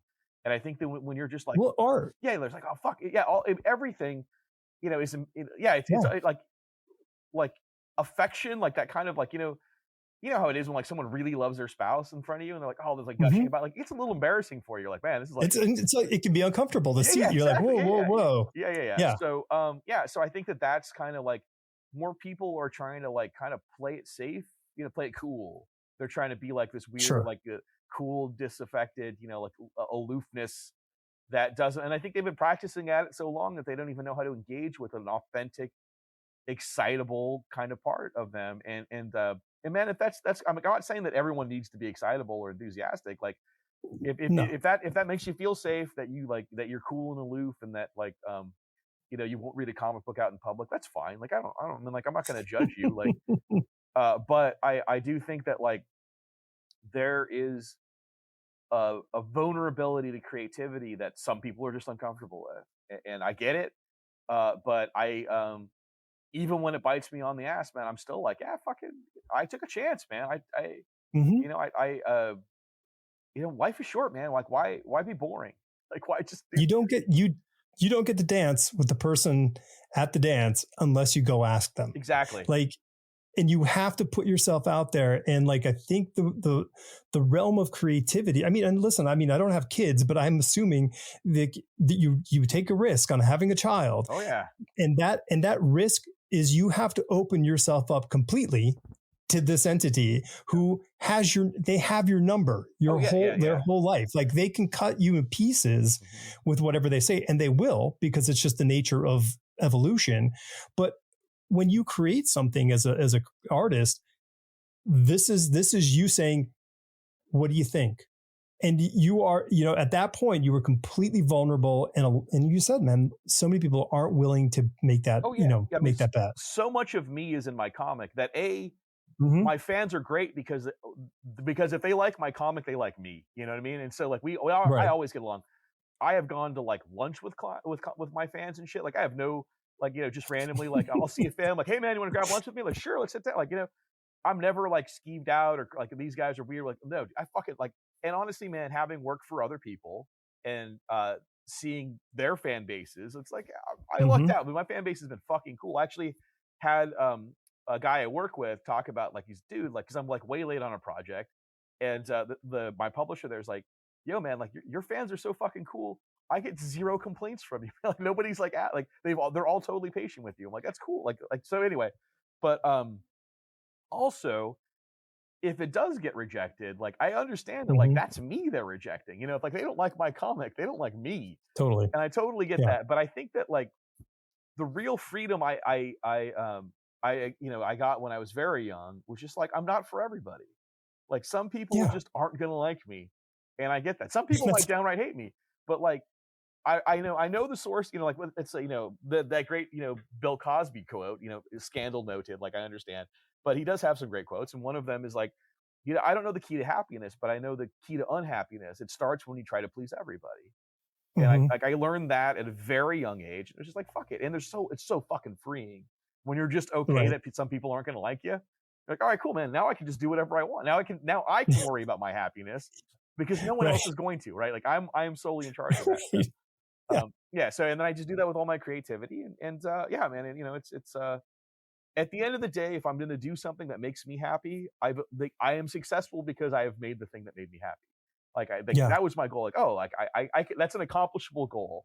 It might not make me money, it might not make me fans, it might not get me a Netflix deal or whatever. But the thing I wanted to see in the world is in the world now, and no one can take that Mm-hmm. away from me. Whether that sold, I think number one has sold like 8,000 copies. So like there's 8,000 people have enjoyed it, or if 100 people, 50 people, 20 people, like I still get to pick that Right. comic up and look at it and go like, God damn, that's a lucha libre comic that's about wrestling. That's not about cartels. That's not like where the luchadors are hitmen or some other bullshit. Like that is the Mm-hmm. most authentic interpretation of what I thought should be in the world is sitting in front of me because I did it, and that is success. And And it's yours. absolutely I get to own that, and no one can take that from me. Like the money may come and go. Like listen, man, if I was looking to make money, I'd have picked any other fucking job but comic books. You know what I mean? Like, Sure. yeah, there's a million Oh, other. for sure. Yeah, exactly. Like I always tell people, like, yeah, if you like money, maybe you don't get into comics, but if you like comics, get into Yeah. comics. So, but anyway, yeah, it's just like I like having kind of those like winnable goals. Like I know I can make me happy, so I'm going to, and I'm Mm-hmm. not going to start second guessing what the world wants or what I think is sellable because that way lies madness. I mean, God forbid one of those actually work, right? Like if I take like some money grab, like, oh, I see that this is all going well. I'm gonna do, and I've heard this. You've heard those conversations at cons. Like, I was there one year when I think it was in an elevator with two other artists got in. I didn't know them at all, but Mm-hmm. one artist turned to the other and he goes, "Yo, man, if you're not doing Spider Gwen this year, you're not making any money." And the guy's like, "Oh, that's for sure." And then they kind of like, "Oh," and I'm like, nah, dude, like I don't have any fucking Spider Gwen on my table. I'm doing just fine. Like look, Right. that's the other thing Right. too. Is like, look, and again, I understand it is hard to make money as an artist, but if you're just doing fan art, then now it's a guessing game. Like, who knew that Mm-hmm. you had to have something Barbie at your table to like make Right. money this year, right? You know what I mean? Like, so, No way. Yeah. yeah, but it's like if you had Barbie at your table, you made a ton of money. But it's like, look, but then I'm in competition with everyone else who decided to draw Barbie. If it's Spider Gwen next year, if Totally. it's Miles this year, or Spider Man 2099, right? That was kind of like one of the bigger things that happened. Mm-hmm. So if I decide to do a Spider Man 2099 print at my table, and I go there, now I'm in competition with everyone else who did Spider Man 2099, and it might just be a matter of like where my placement is. People might have like, Well, it has. Yeah. No, it yeah, stops being about yeah, you. yeah, exactly. It starts being what you can do. It starts being about opportunity, And then and it's it's the only making person they come Marvel. across. Yeah, it's only making Marvel Yeah. money too, right? Like so that does nothing for me, right? Like because no one that Yep. buys Spider-Man 29 for me is there because it's me. I mean, my fans might actually buy, but anyway. Right. But if I was just, but Right. I'm the only, like I am 100% of the Mano del Destino business at a Comic Con, right? Like if you want to get a Mm-hmm. Mano del Destino comic, you come to me. I'm only in competition with myself. No one else is doing prints or artwork of them.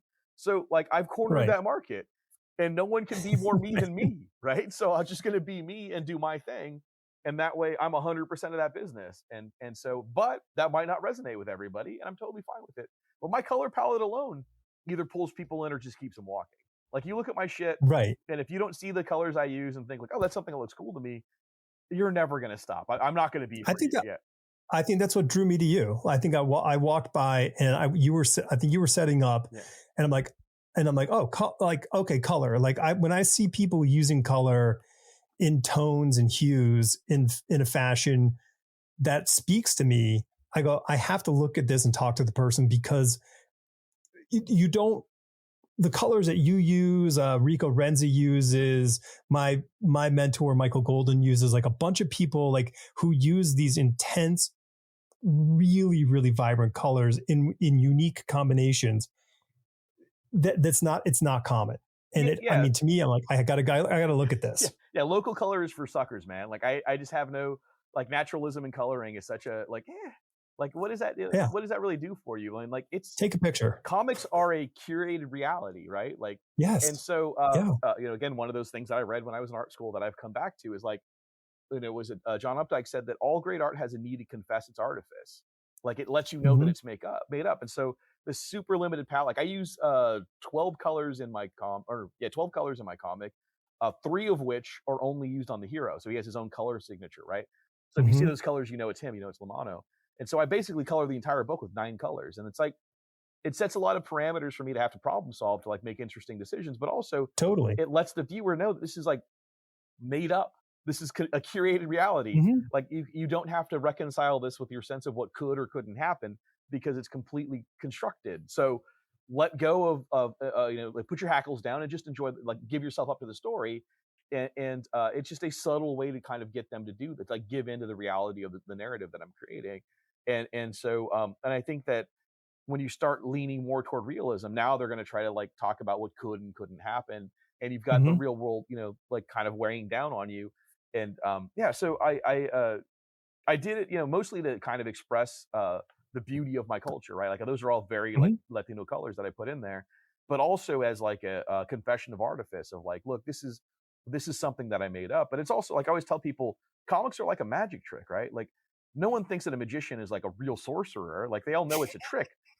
And the fact that a magician goes like, I'm going to show you a trick, and then does something that you can't explain, makes it even Right. like it's a trick, but still it baffles you, like makes it even more like Right. engaging. So my color palette is just me saying, look, I'm gonna do a magic trick. And that way when they are emotionally invested in the characters with these, like I'm only using 9 colors and it's like this, goofy illustrated style and stuff, like it's even more impressive that I pulled it off with like such simple tools, or at least not all the tools that everyone else is using, that still Right. somehow sucks them in. So that's my kind of approach to that. But yeah, man, there's plenty of people doing like local color. Like they can do realism all they want. Like I'm never getting a job doing it for anyone because I go fucking No, nuts. and that's fine. You know what I mean? It's Yeah. fine. It's all good. Either way is fine. Yep. Yep. It's just, but you're everything you're doing, because listen, I think this is a design philosophy, is that everything is in service to everything in the piece. Oh Like yes, if it does, absolutely. if it's not in service, get rid of it. Yep. So you are distilling this whole concept down to as small of the amount of tools that you need, or pieces Mm-hmm. to tell the most that you can. And that's it. Well, I mean, that's the fun thing about comics is it demands a lot from its readers, from its audience, right? Like, it's nothing's moving. You're just showing the before and after, and the viewer has to fill in this, in the place. I mean, this is very Mm-hmm. understanding comics kind of, Scott McCloud kind of stuff, but and you're abbreviating reality. Like that's one of my things that I say when I give design talks is like I view my job as a creator to abbreviate reality and not reflect it, right? So part of what I do in this lecture is I have this very simple drawing of like a circle with 2 little triangles and some lines across it, and like, like what is this? And people are like, oh, it's a cat. I'm like, and then I'll switch to a photograph of a cat. I'm like, oh no, this is a cat. When they go back to the icon, I'm like, this is an illustration of a cat. This is an icon of a cat. This is the idea of a cat, whereas Right. the other one is a cat. So in comics, it's the idea of a person or a hero, and not necessarily a person or a hero. And the beauty of iconography is that they fill in like that circle with the 2 triangles and like little lines sticking out of it, like that is the idea of a cat. So it becomes every cat they've ever known, all of their feelings about cats, how Mm-hmm. like every cat they've ever like petted or whatever. All of that is in that, like just the simplest of forms. That photograph of a tabby is only that tabby. It can only ever be that tabby, right? Right. So when I simplify forms and I reduce the color palette and it's in panels and not moving pictures, all of the work that the viewer has to do is filled with their own experience. And so Mm-hmm. they're co-authoring the comic with me. Yep. And that version of the comic, because they're co-authoring it with so much of their personal experience, is literally just for them, and thus hopefully more memorable, which is something I learned from advertising. Like the more you can get them to fill in the blanks, the things you hint at and don't explicitly render, the more they fill in the blanks, the more personal the experience is, and the more memorable it becomes. And I think that with comics, this kind of post Brian Hitch comics world that we get into, where every stitch and seam and lace is there to be seen, could just ironically, because there's so much rigor in the creation, you can just blow past it because it's just like, oh, that's a shoe. You know what I mean? Like, it's not even interesting. Like, you didn't have to figure anything out. Yeah, like, right. it's just like, oh yeah, that looks just like the Nikes I have, and whatever. Like, you just kind of, it's all like, experiential shorthand now. You just gotta like flip through it, and it's unengaging. And then people are hoping that there's like some dynamism to the posture or what have you. But it's just, I don't know, man. Like, I just think that comics could be better when they're trying less hard or being more reductive, or more of an abbreviation. And so that's what it's that space. It's the space that we were talking about earlier. If you can create that space, that's the space for people to put themselves into it. And it allows you to put yourself into the space and for them to put themselves in the space, and you can share it and actually have an experience together.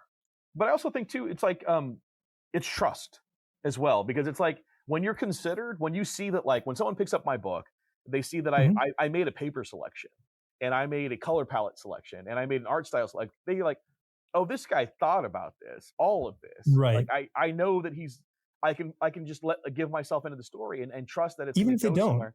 Yeah. And you look at like a Wes Anderson movie, and it's like every fucking label on the background has like been designed and looked over by him. Every bottle in the background on a shelf has been placed just right. Like, nothing just happens. It was all set there, in this tableau for you to take in total or granularly or not at all. But it just, the overall sense you get of those things is like, oh, this guy cares. And so it just invites you to care more. And I think that as a storyteller of any kind, all you want is for like the audience to care for half a second, because how much of your life is spent not caring about any of the bullshit you wade through every day, right?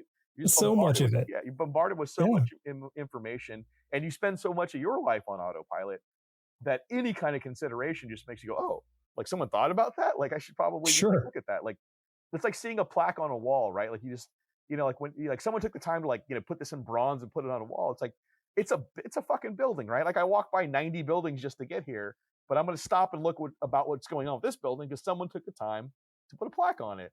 So there's something has to be said here. So I don't know, that might have been a stretch of an analogy, but like, yeah, it's just like, just put the fucking time in, I guess, is my overall like, that's my big advice I always give to any, like, either if I'm talking to designers or comic artists or whatever, draw like you mean it. Like that's just it right there. Like, just fucking care, man. Like, draw like you mean it. So no, I think that's a great way to sort of wrap up the thinking process of all this. So what's next with Mano? Working on series 2 now, which is getting complicated. So I decided that series 2, I really wanted to explore, because we've talked about identity and destiny in the first issue, and ultimately, Mano ends up where he ends up, and now it's like, what happens when you're not really in charge of your identity anymore? Because he had a lot of agency in the first one. He kind of had to choose who he wanted to be, and ultimately that defined his destiny. But now I kind of like the idea, I guess as my notoriety grows, like I said, like I am getting more and more in a position where people know about me than know me. And that's weird. Like, that is just a strange position to be in. And people who have ideas about you that you're not in control of, right? So I wanted to explore a little bit of that when it comes to like image making, especially.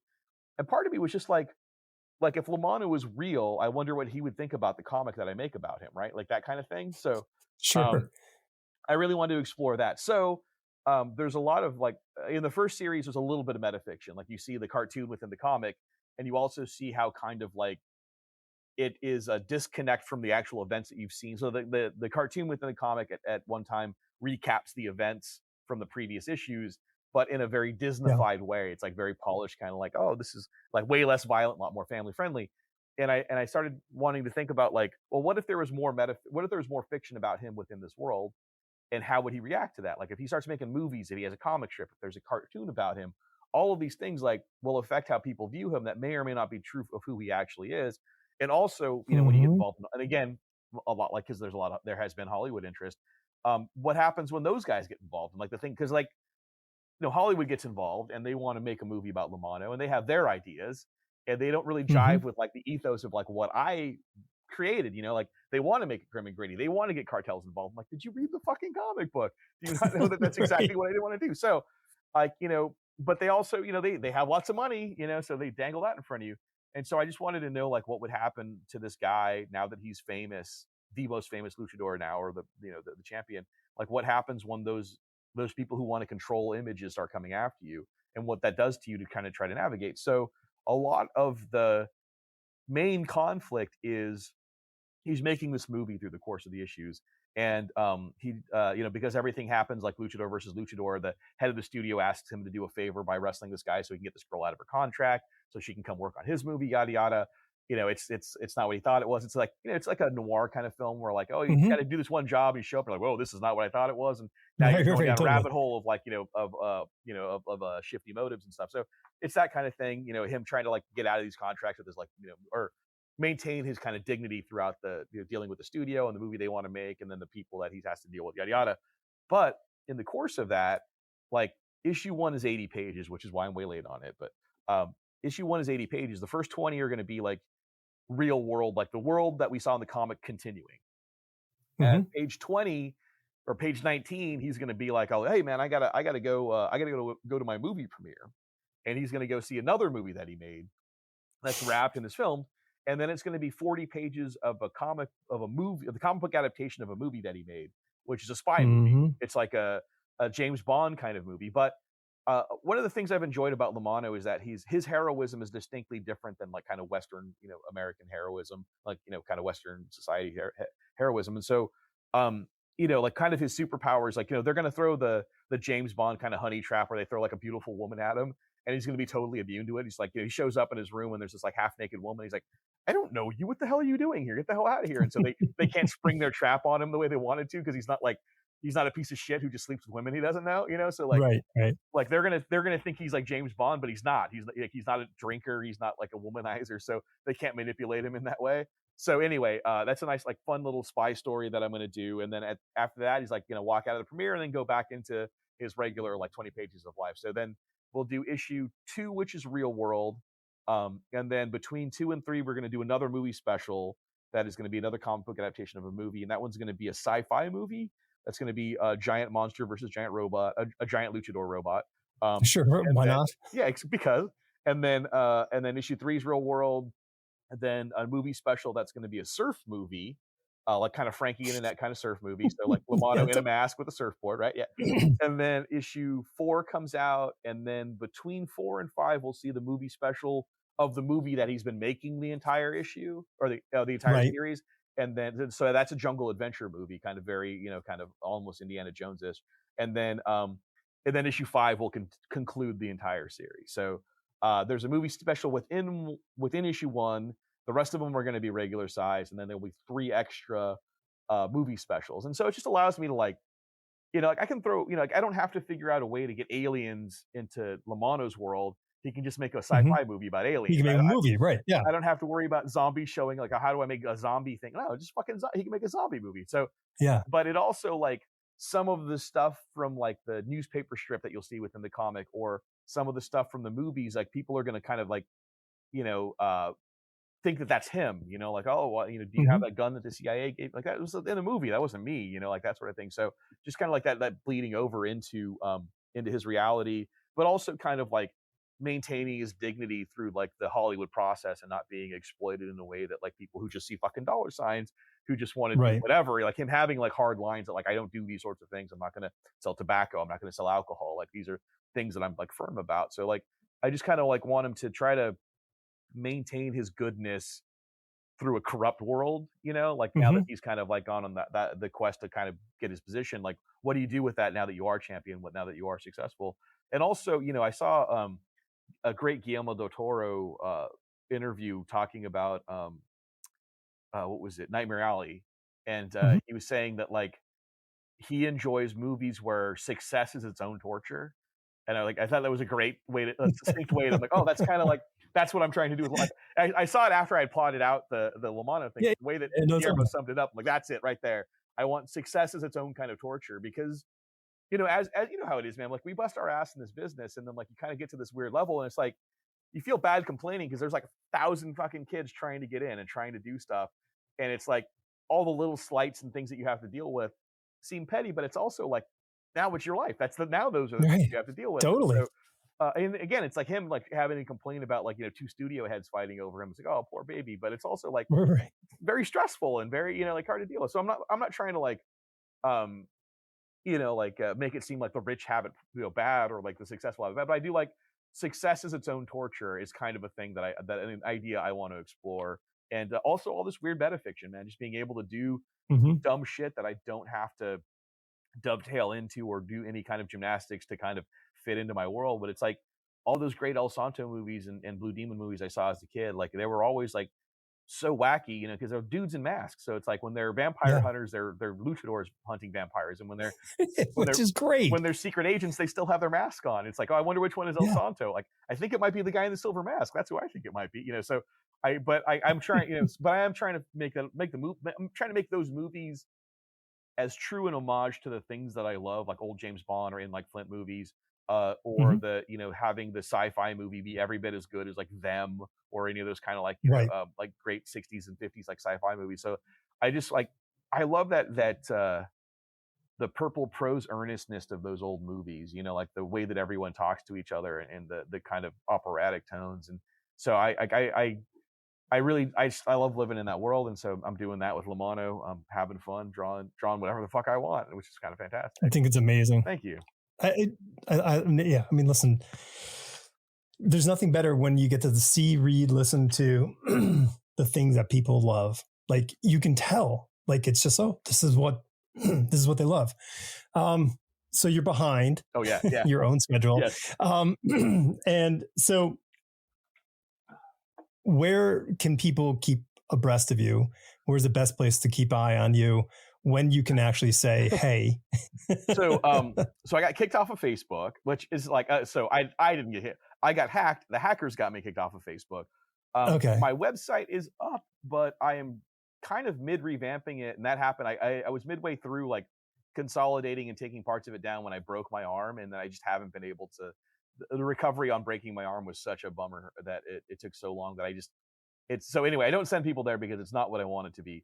I would Right. say Instagram is probably the best place Okay. to follow me, which is just the letter J Gonzo art, J Gonzo art, all one word. Um, or I'm Lamano Comic on Twitter, which I know is a hellscape, but it is the like if you're not on Instagram, if you're on Twitter, like those are the two places to find me. I'm a pretty good Instagram Yep. follow. Like I draw a bunch of like random shit and put it up there, stuff Yeah. you know. It's good stuff. Thanks, man. And yeah, so you know, Instagram is probably like I would say that's probably like the best place to follow me. But if you don't have an Instagram, go to Twitter. And I'm always like when shit comes up, like when the book is going to be out. So it funded through a Zoop campaign. You know, it's happening. I'm like I worked on it today. I'm actually when as soon as I get off of here, I'm going to finish up what I was working on for it today. So it is happening. I goddamn it, I'm really hoping to be done by the end of next month with that. Like I'm trying fucking hard to make that Cool. happen. I kind of don't want to go to Dragon Con without it. But anyway, that's Hmm. neither here nor there.